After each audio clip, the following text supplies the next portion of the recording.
for me to be able to introduce to you Margie Haack. We heard from Dennis earlier this morning. Dennis and Margie are the founders of Ransom Fellowship, which has for many, many years been a wonderful ministry encouraging Christian discernment and Christian participation in the arts and really all of life. It's been a privilege for Terry and I. We've worked with, a parallel ministry with L'Abri Fellowship. And so I got to know Dennis and Margie through visiting different L'Abri conferences in Rochester, Minnesota. And then also through Covenant Seminary, where Dennis and Margie would often come and teach J-term classes, help us to think about film and theology, leading small group Bible studies. And on this occasion, this evening, we're really delighted that Margie will come and help us think about literature. Margie has been a wonderful writer, and you can read samples of her work. If you go to the Sage Christianity website, we have the great honor of being able to kind of hold and steward the many, many years of writing from Ransom Fellowship. But also as a memoirist, Margie has now published a trilogy. And so this evening we get to hear Margie reading a section for us. And we will get together with Karen and with Margie afterwards to think a little bit about Christianity and the arts and how the arts help us navigate doubt and faith. But I will get out of the way, and we will welcome you, Margie, and thank you for taking the time to be with us this evening. Thank you for that kind introduction. I'm glad to see you on this side. I don't feel so lonely then. Thank you. And I know that everyone needs to make choices about how they spend a Saturday evening. So thank you for being here. You deserve something more than a free bookmark. But actually, I forgot the bookmarks at home, so you don't even get that. I'm so sorry. So memoirists are all about telling stories from their own experiences. So when I try to describe this trilogy that I've written, all three of the books are basically about wrestling with doubt and faith at different stages of life. And so the first one is titled The Exact Place. And this is about my growing up with excruciating doubts and yet coming to faith as a child. And the reason I titled it The Exact Place was because although I grew up in one of the most remote parts of Minnesota, and as small and as anonymous as I felt, it was there that God found me. And eventually I realized that I was in the exact place that God wanted me to be. So that's the first book. And actually, tonight when I'm doing my readings, because it's about a child coming to faith, I'm going to be reading more excerpts from this than from the other two. So the most recent one is No Place, and that came out earlier this year. It's No Place, a desert pilgrimage is what it's called. And it's about Dennis's and my years as young adults and then later as a young family. When we started out, we were filled with lots of doubts about Christianity. And having grown up in the church, we still wondered, did it have any relevance at all to real life? And were there answers to some of the most troublesome questions that we had? And we eventually landed in the desert, the high desert of New Mexico. And that was where God revealed himself over time to us in ways that were sometimes so strange and yet in ways that were sometimes amusing and then other times just like overwhelmingly a slap in the face. But that's how he revealed himself to us. And then finally, in the third book, which is titled This Place, that's a collection of essays that were originally published as Notes from Toad Hall. It was our ministry's newsletter. And after 12 years of wandering, we ended up back in Rochester, Minnesota, where we began this small nonprofit ministry that Mark mentioned a little while ago. And then we leaned into the everyday as a place to grow in the ordinary and the routine. And that was where we lived in a house that we named Toad Hall. And it was where we welcomed so many people into our living room for what we hoped was a place of safety and where a person could come and ask questions or bring their questions and doubts and without being rejected. That was really important to us because along our way, we found ourselves sometimes being rejected because of some of the things that questions we asked and so on. So in each book, there's an artist's rendition of the front door of the house that I lived in at that time, and on the back then there's an actual photo of the place. So that was kind of a fun thing that my editor thought of. I have had a difficult time choosing what to read this evening, and my husband always tries to convince me to stop at a critical point and leave you hanging. But I love a closure, and even though not much of life offers that, so we argue about this, and I say, no, I want closure, I love it, and him. But real life isn't like that, Margie. And me, it's like, I don't care, resolve the chord. So tonight I'm going to try to follow his suggestion. I don't know if I'll manage it, and we'll see what happens. But all of these incidents and events that I share ultimately have to do with doubt and faith, even though it might not seem that way at the first glance. So I'm choosing first to read some excerpts from The Exact Place. And my editor wanted me to title this book, A Search for Father, but I didn't like that, so we didn't. But in some ways, that would have worked because my father was killed in a plane crash before I was born. And my mother remarried when I was 18 months old, about that age. And from the beginning, until the day he died, the man she married did not like me.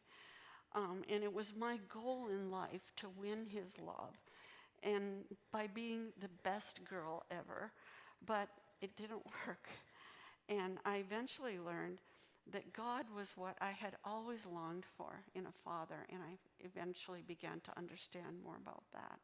So it's always been a comfort to me that Jesus had a particular unequivocal love for children. And I think that we need to be in constant aware of this because no child will ever be turned away from him. So in this first reading, I want to give just a little bit of context. I grew up on a farm in a 3-room house, 3 rooms, 17 miles from the nearest town, and we did not have an indoor bathroom, and we had no running water, and there were 8 of us. And I was the oldest, and I often babysat for my parents when they went out in the evening. And I began doing that. My mom and I figured this out. I began babysitting for them when I was about 9 years old. And these are excerpts from a chapter titled Through Paths of Darkness.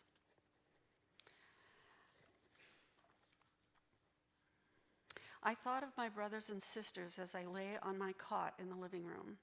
The baby and the little kids were in the bedroom asleep. Randy slept peacefully nearby, his long dark lashes resting against his flushed cheeks and his mouth wide open. I stared at the cast iron stove a few feet from my head.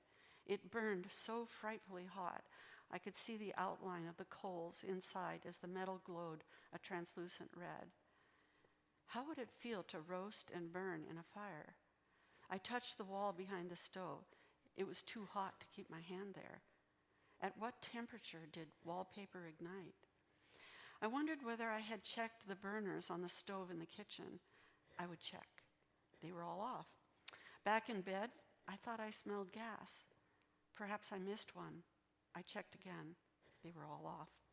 Both pilots were on. If the house caught on fire, how would I get all 5 of my brothers and sisters out? Should I just carry them out in their pajamas?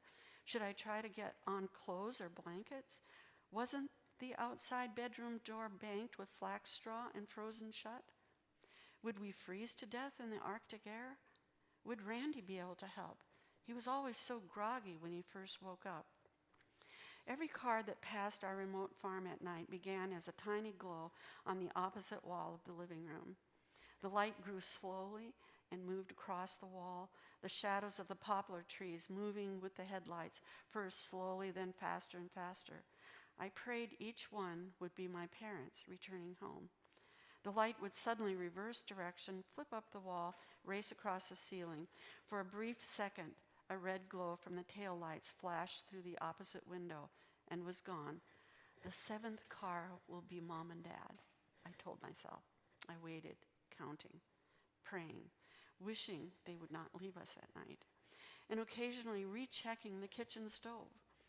When Mom and Dad finally came home, I never said anything, just turned over and fell asleep at last. What visited me then in the night was worse than skunks with rabies or houses on fire. Whether the spirits were real or not, I don't know. In the dark, they watched me through the windows of the living room where I lay just below the sill. I dared not whisper or move. I held my breath, hoping they wouldn't see me if my chest didn't rise and fall under the blanket. Frequently, the same beast came out of the western woods beyond the barn, making its way across a misty plot of grass and weeds over the rail fence, past the driveway, around the house, and up to the east window where I lay. From somewhere above the house, I watched its approach. It only had one leg with a cloven hoof, yet it drifted across the ground in a fluid motion. And when it stopped at my window, its single hoof sank into the soft ground. I knew it wanted me. I watched with unblinking eyes and planned my escape. If I could reach my sleeping parents in the next room, I would be safe. I couldn't leave the bed to run to them because it was waiting, ready to leap for me if I moved. Then, a miracle. The large 10-gallon cream can rolled up to my bed and kindly suggested I crawl inside and he would roll me into the bedroom to my parents. Relief filled my body like fresh air. Inside the stainless steel can, which smelled sour and cheesy, he rolled me over and over to the bedroom, where I woke to find myself in my own bed and the black window still staring at me. I wanted to call Mom. I knew she would come, but I didn't dare call. And what would I tell her if she did come? Dad's snoring reassured me that they were at least alive. One morning, I made a rational attempt to control my fear by looking at the ground outside the living room window. To find that nothing stood there during the night could prove that all I imagined existed only in my dreams. In broad daylight, with the eastern sun pouring down the side of the house, I stared at the single hole in the ground made by a cloven hoof. Sometime after Mom's conversion to Christianity, which she places as the summer between my first and second grades, I began a repeating nightmare, but perhaps it started when I was in the third grade, I'm not sure. All I know is that it came again and again. It was a battle that took place on the floor in the narrow corridor between Mom and Dad's bed and the three-quarter bed beside them. The beds were positioned side by side, each against a wall with enough room to walk between them. This was always the setting for the dream. But I could have the dream wherever I slept, whether I was on the bunk bed, the couch, or a cot in the living room. Mom often switched our sleeping arrangements, looking for something that worked better. I dreamed that in my sleep, I rolled off the three-quarter bed onto the floor and awakened on the cold, hard linoleum between the beds. In the dark, I saw nothing but a faint outline of the windows above the beds, illuminated by starlight. On either side of me was a deeper darkness beneath the beds.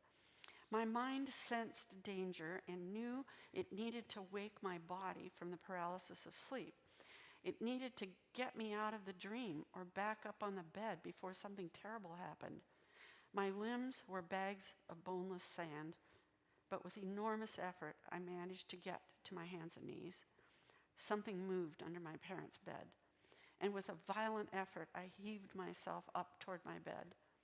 I was almost off the floor when a cold hand grasped my wrist and pulled me down. Satan had emerged through the floor from the cellar below. He had come for me.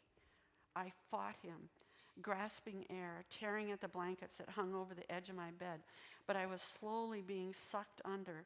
I screamed for help and managed to groan. Suddenly, another hand from under my bed reached for me. It felt warm and strong. I don't know how I knew it was God gripping my other arm. My shoulders wrenched, my wrists cracked. I willed every atom of my being toward God. Momentum shifted, and I inched toward him. The strain of this slow-breaking battle finally snapped the spell of the nightmare, and before it was won, and I was safely in bed with God and a happy ending, I woke to find I was still in my own bed in a real room of a shotgun house. Then I lay listening to what seemed like the arguments of Satan. I doubt you ever really belong to God. You're going to hell. For one thing, you don't have a date of conversion.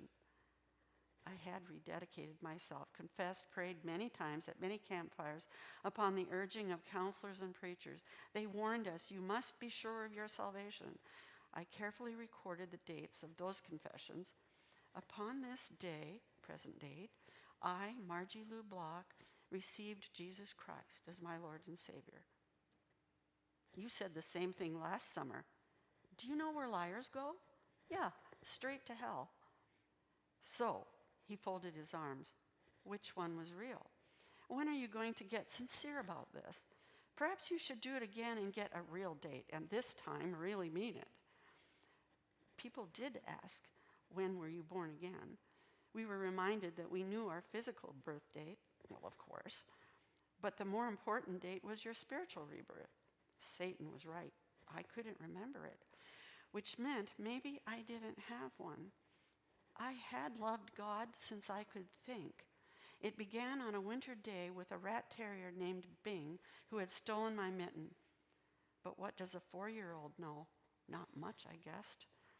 I noticed the same theme from a program Randy and I listened to on the radio, Unshackled. It was carried hundreds of miles on the night airwaves from Chicago's Pacific Garden Mission to our little house on the Canadian border. It was a drama, throbbing with organ chords and simple sound effects like footsteps running down an alley, wind howling, doors slamming, glasses of alcohol clinking together. We were mesmerized hearing about men, at least I only remember men, who'd lived lives of drunkenness and debauchery, how they'd left their families, committed crimes, became homeless, until they reached the bottom of misery and heard something, a preacher on the street, the Bible, the Holy Spirit, calling them out of darkness, on their knees in a cold street, at the front of a mission church, even in an alley behind a bar. It could happen anywhere. Weeping, they heard the voice of God and responded by confessing sin and receiving Christ into their hearts. Everything changed for them once they were on the right path and living in the light. They were immediately unshackled. They were certain of heaven and could recall the exact time and place it happened. My lack of a date was supported by the parade of failures that passed before me night after night. Though I tried to obey my parents, there was no doubt about it. Killing your own favorite dog was a very wicked thing to do. I had done that. In addition, I lied about it. There were other things too. School was proof that I could hate, mostly girls, with blistering intensity. Girls examined your physical features and sifted through your belongings to determine whether or not you were fit for their company. I wanted to give them all the worst Indian burn, bad enough so they could never raise their little white arms in class again. In one of the compelling ways, it was one of the compelling ways in which Randy and I taught lessons to our younger siblings. Grab a bare forearm in both your hands, twist the skin in opposite direction. It burned a whole day if it was done right. Boys seemed utterly oblivious to such things. They were content to settle differences with a clean, dispassionate punch to the nose, and they wore the same clothes every day of the week and couldn't care less about grades. I liked them. Besides anger, hostility, and shame, running shallow beneath the surface was a bit of malice. That is, intentional ill will. I was often quite willing to pick a fight with my brother as long as I had the strength to do it. I wrestled Randy to the ground and sat on his chest, my knees on his little arms, my head hanging over his, a silvery thread of saliva dangling from my lips, threatening to let go before I sucked it up at the last moment, making him repeat the most humiliating thing I could think of. I want to kiss Linda. Or, I suck my thumb. Only then would I get off. I did it just because I could. And when I sensed his male strength growing beyond mine, I quit. He actually missed our wrestling matches, and when I refused to fight him anymore, he tried to force me. He badgered, pushed, and finally threatened to beat me up. I said, "Go ahead." He got a half Nelson on me, pulled me over his leg, and threw me down. I rolled over and went limp, which made him furious. He sat on my back, pulled my hair, banged my head on the floor, and still I did nothing. When Mom and Dad came home, I told on him, and he got in trouble. It wasn't fair, and I knew it. My quitting had nothing to do with virtue.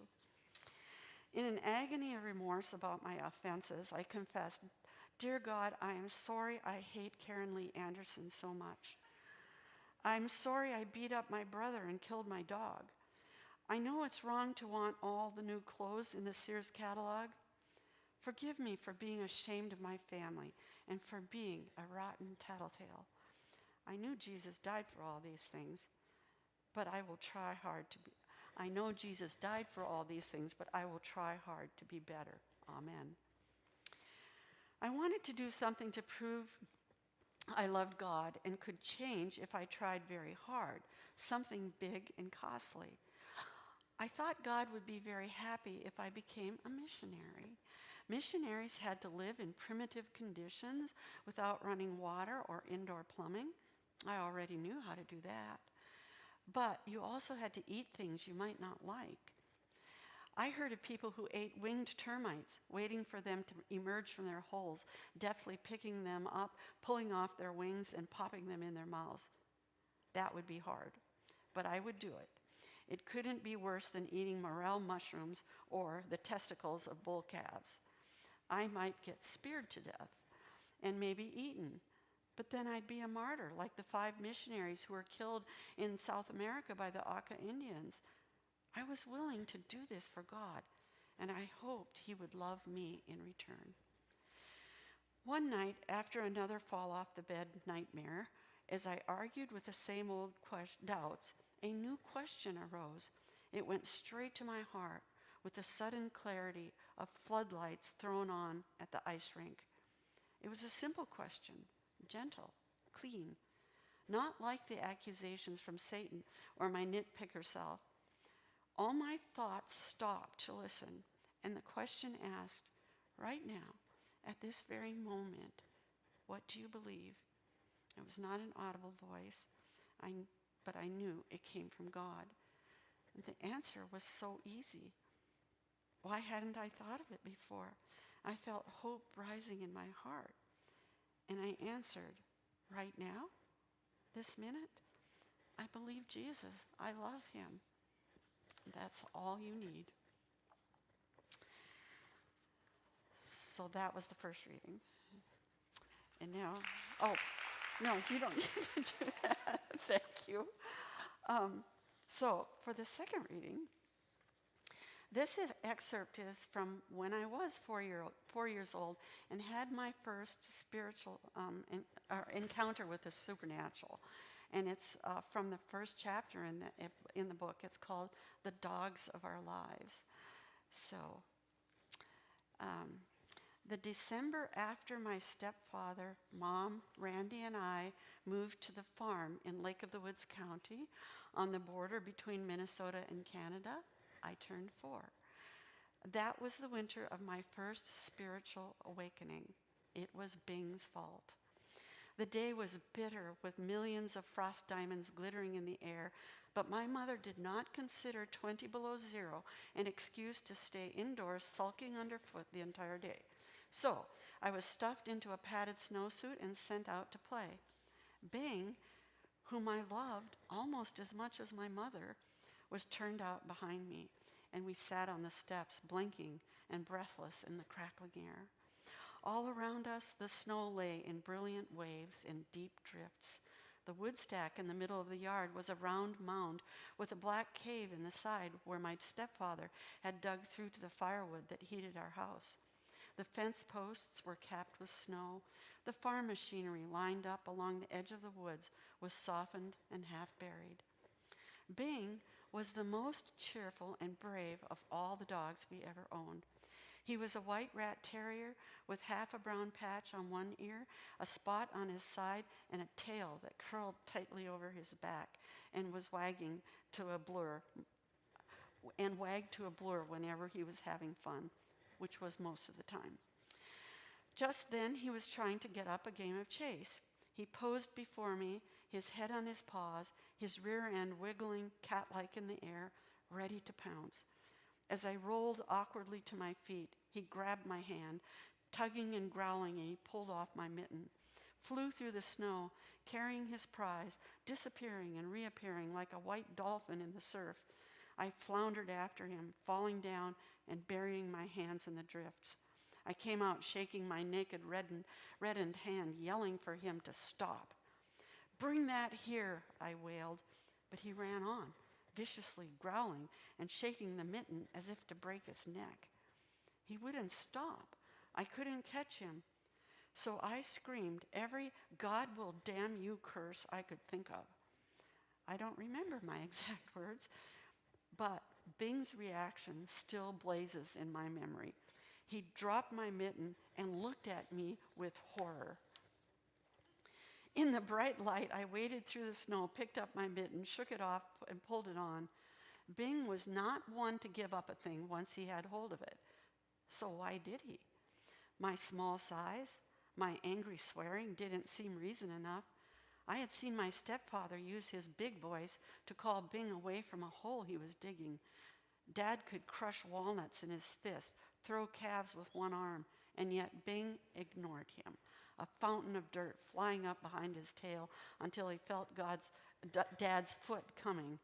Then he dodged, grinning, as Dad recovered his balance. Bing's sudden obedience frightened me.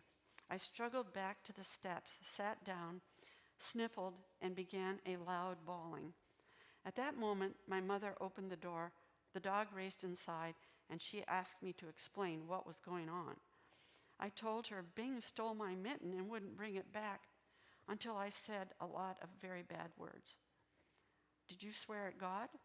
she asked. "Yes." And I began a fresh howling. I don't know what my mother really thought.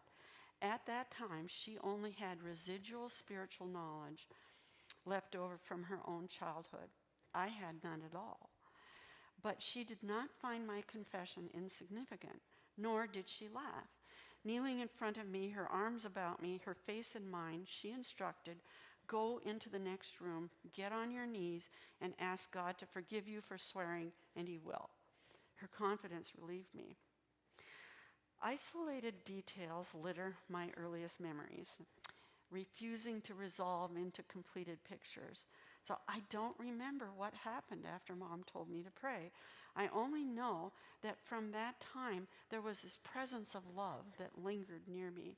I believed it was God, though I knew nothing about him except that I shouldn't swear using his name, no matter how enraged I was. In the early years on our farm, Dad discovered rats in the broken-down granary. They lodged in the walls and under the foundation and came out at night with their skinny tails and red eyes to eat oats by the bushel. I worried that it was only a matter of time before they took over our farm in seething, squeaking masses. It was Bing who saved us. he joyfully killed them, refusing to give up on even the biggest, meanest old rat until it was dug out and shaken till its brains fell out. When the job was done, his face and ears were bloodied with rat bites and scratches, and I would sit in the haystack, cradling him on my lap, kissing his head and tracing his scars. Because he was so brave and loved chasing anything, no matter how big, Dad repeatedly warned us not to sick Bing on the horses when we were in the pasture. Why? I asked. Because they'll kick him, he replied in a tone reserved for idiots. It didn't matter that Bing chased cows and snapped at their heels. Although cows can kick, they aren't athletic like horses. Cows are clumsy and oafish and run with an awkward gait, whereas any old nag of a horse can accurately land a powerful kick while running at a full gallop. On a spring day, 4 years later, when I was 8, I walked to the marsh and through the soggy pasture looking for buttercups for Mom. Bing was with me, sniffing out groundhog holes and digging at their burrows. The horses, being curious, snorted and came over to see what I was doing and if I was worth a sugar cube or two. I wasn't. I picked up a stick and threatened them, and they flagged their black and blonde tails and trotted a short way off and then minced toward me again. Knowing that Bing only needed the slightest encouragement to chase anything, and loving that power, I knew I could make the horses run away. I weighed the temptation, and then I pointed to the horses and shouted, "Sick 'em." Bing happily tore after them, yapping and snapping at their heels. Some horses love an excuse to panic. They can fake a heart attack over a little piece of white paper on the ground. We had several of that kind. One of them was Duke, a 2-year-old bay colt, tall and rangy. With a flying kick, he sent Bing somersaulting through the air until he rested quietly on the floor of the woods among decaying leaves and tiny blue violets. In the distance, he looked like a still life, a bouquet of small white flowers pushing through the chilled earth. My face flushed with heat and my eyes began to burn. I ran toward him and stood a way off, hoping it was a dream and I would soon wake up. He didn't move. My throat ached. I called softly, "Bing? Bing?" I couldn't breathe. I knelt on the damp ground among the decaying leaves and saw a tiny marsh of blood forming beside his head. I stood up and stared at him for a long time. It was the first time I experienced that hopeless desire, the wish to erase what you said, call words back, to undo an act. At last I turned away, leaving him alone in the dim woods, and stumbled home. My lungs hurt, my stomach churned, and I hoped this meant I was going to die too. I made it to the outhouse where I threw up. Slowly I walked to the house and went to bed, where Mom found me a little later. "I think I'm sick," I said. I was sick, with grief and the failure to be a more honorable child. I decided not to tell anyone what had happened because if I did, I would immediately be turned out of the family. I would be forced to wander and make my way in the world, or more likely, the family would keep me but would hate me and never speak to me again because I had done something so dreadful there was nothing that could ever make up for it. I thought of leaving before anyone found out. I pushed my face into the pillow, sobbing. As I cried, I became aware of my brother's voice outside, loud and alarmed. He was yelling for Mom to come quick. Something was wrong with Bing. My heart leaped. Could God actually bring a dog back from the dead? Would he? I peeked out the window and saw him. He was weaving his way across the pasture, dragging himself home, bloodied and bobbing like a man with a club foot. Some deep instinct residing in his heart must have brought him home. It couldn't have been his brain. That was damaged beyond repair. Mom helped Randy and me fix a cardboard box for him, and even though we lined it with our softest, raggedy old towel, he couldn't lie down. We tried to feed him the most treasured of treats, a fried chicken gizzard, but he couldn't eat. Softly whining and leaning against the kitchen stove for support, he stumbled in a path around the stove all night long. His injured brain made him repeat the circle. When Dad got home, he took one look and declared, "He's been kicked by a horse," and he turned his eyes on us. "Did any of you sick him on the horses?" We all said, "No." The next morning, Dad gently carried him out, and we never saw him again. It's a sad story, isn't it? But there are other parts of the book that are funny, I promise you. So in this third and final reading, it's from the chapter titled Crash Course. And again, sort of a clarifying comment. You know, whether a father intends it or not, there's an inevitable connection between a child's perception of the earthly father and a creator who calls himself father. And you might intuit how this became problematic for me. But there was one man who loved me as a child. It was my grandfather. He and Grandma owned a resort on the Canadian side of Lake of the Woods, and each summer I lived with them for several weeks. Now, when I was a kid, I couldn't have explained, whoops, this is not right. Oh, here we go, sorry. Grandpa Frolander loved me. I was sure of this. It was like he removed a stick from my spine, a stick that poked it straight and made me alert, always ready to run. Around him, an inner tightness let loose. I didn't need to do anything to delight him. I didn't even think about it. I just did. He never sent me away or made fun of me, though I know I amused him. He never told me how smart I was or how pretty or how great my cartwheels were. He didn't need to. There were two things that really settled the proof of his love. And when I was a kid, I couldn't have explained the first proof. As an adult, it's still not easy because some of it could be mistaken for a kind of misty-eyed nostalgia. On the surface, my proof is pretty simple. If someone who is powerful and strong also loves you, they can keep you safe in a storm, even one as terrifying as the one we encountered on a trip back from Kenora, Ontario. It was just an ordinary trip. Grandpa loaded cardboard cartons of canned vegetables and fruit into the boat and other supplies I don't remember. He went to the bank, we stopped at a clothing store, and he picked out a pink and gray dress for me. I remember how beautiful it was and how he had a special knack for picking out the perfect colors. Leslie Sandy, one of the Indian guides, met us back at the dock, and we started home with the launch weighed down, just the three of us. Grandpa was watching the sky as we threaded our way through Devil's Gap and past some islands into more open water. I was always glad to be past the rocky cliffs with ancient petroglyphs painted by the Ojibwe to curse enemies who passed that way. Clouds were boiling up out of the southwest. It was getting dark, and the water had turned slate gray with curls of white on the mounting waves. And when the storm hit, rollers began pounding over the bow of the launch. Each slam flooded the deck with more water as Grandpa tried to make it to the lee of the next island. Above the howling wind and screaming engine, I heard Grandpa shout to Leslie, "If we go under, you take her. You're a better swimmer than me, and we'll head for that shore over there."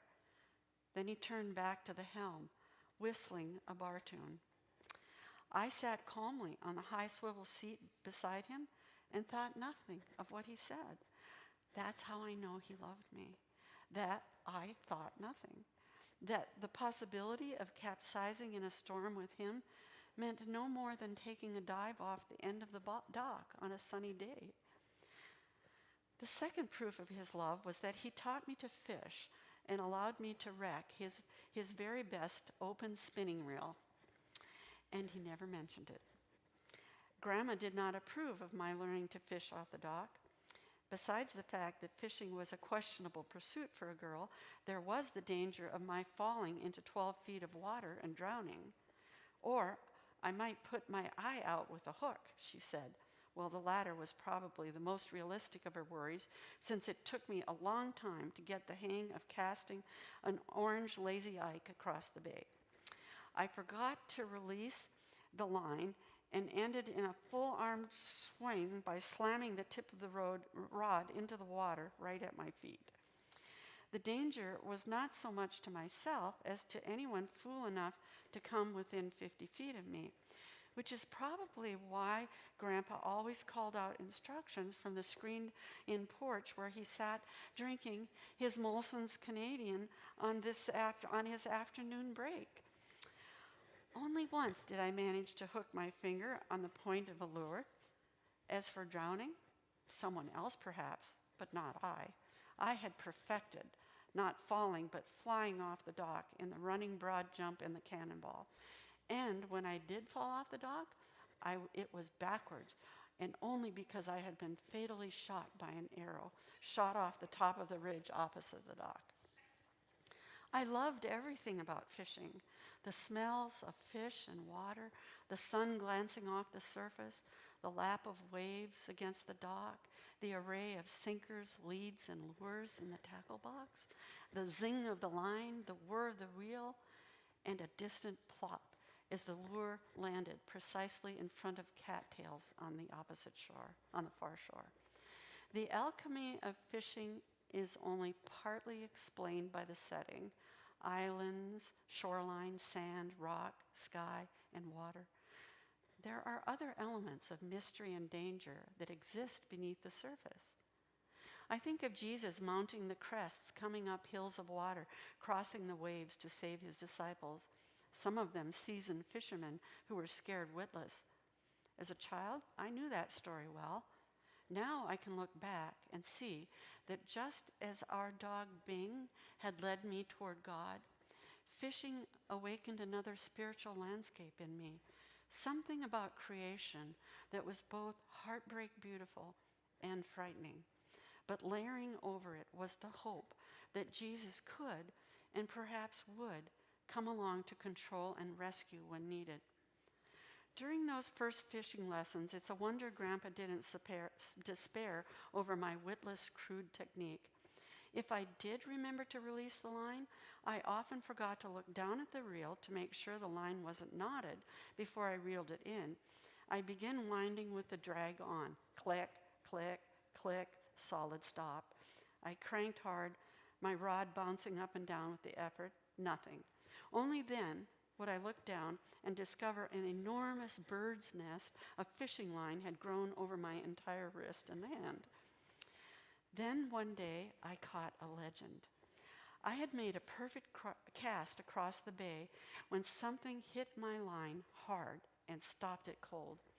At first I thought the shallow runner had caught on a snag, but suddenly the line began to run out on its own. I couldn't stop the crank from turning. The reel was squealing and the line kept going out. At last it entered the marrow of my bones through my artless fingers. I had caught a big one, and it was going to get away unless I figured out what to do. I was giving out little sobs as I turned one revolution on the reel, only to have it counter with 3 in the opposite direction. Then, whatever was out there turned and took off across the lake, running away with my orange shallow runner. Not knowing what else to do, I threw the rod on the dock, began to pull in the line, hand over hand, screaming for Grandpa. From his post on the porch, he had first to run to the fish house for a net, and then down to the dock, slap, slap, slap, as the boards hit the water from his weight. He arrived laughing and hollering, "Don't let her go." My hands stung from the wet line, and my eyes were full of tears from joy, and I was hyperventilating. But I had finally pulled something up to the dock that was violently pitching and jerking my arms about. When Grandpa knelt down and grabbed it with a net, he landed a northern walleyed pike, or jackfish, as he called them. It was a fearful, slimy-looking creature with a jaw full of sharp teeth and a long, lean body, but he was so beautiful. I have never since caught his equal, but I was hooked for life by my grandfather's patient love and the magic of fishing. An old photo shows me struggling to hold the fish up to my chin, and still his tail dragged the ground. Later that day, I heard Grandpa telling the tourists and guides who came back from fishing, "Why don't you take a look at what my granddaughter caught off the dock today? It's as big as she is." My catch was lying in state in a pine fish box on a bed of ice chips right on the waterfront. His round eye still glared back at anyone who dared peek into his coffin. There was another paradox I pondered over the years. Grandpa was a man who so despised religion, he would not allow you to mention the word God or Jesus Christ in his presence unless it was a curse. And yet, he was the only man who thoroughly loved me through the summers, birthdays, and Christmases of my childhood. Even when I married and had children of my own and moved to New Mexico, he and Grandma came to me and loved me. So how is it possible that God could use him to create some deep knowing and a predisposition that this is how God relates to his children? Years after childhood, when I understood the connection, it came as a sudden revelation, and it took out my knees. From my birth, Grandpa prepared and preserved in me an unconscious recognition that this is how God is. Inscrutable and mysterious in his ways, God chooses his own instruments of healing, and they aren't always saints. I simply bowed. By the time I understood this link from my grandfather to my early Christian trust in God as Father, it was too late to thank Grandpa. He had died. So, in conclusion, I would say that in this life, we have a long road to travel, and I've chosen to write about mine. But I've needed to keep going. I've needed to pick myself up again and again, confronting my doubts and renewing my faith over and over, and walking this road step by step, praying, reading, and not giving up on the idea that God chooses to bless me in the most profound way. And I constantly return to a quote from J.I. Packer as a reminder of how God sees me and you, I'd like to say. And this is the quote: "God knew the worst about us before he chose to love us, and therefore no discovery now can disillusion him about us in the way that we are so often disillusioned about ourselves, and quench his determination to bless us. He took knowledge of us in love." So, this trilogy then is an account of God's work in my life, and then later in his life too. And from my earliest memories as a child until this day, I know I've been loved. And I guess that I'd say that my dearest wish is that these books, if you choose to read them, could also be a source of encouragement and inspiration to you, and that where you or your children find doubts and misgivings, you might find faith. That's it. Thank you.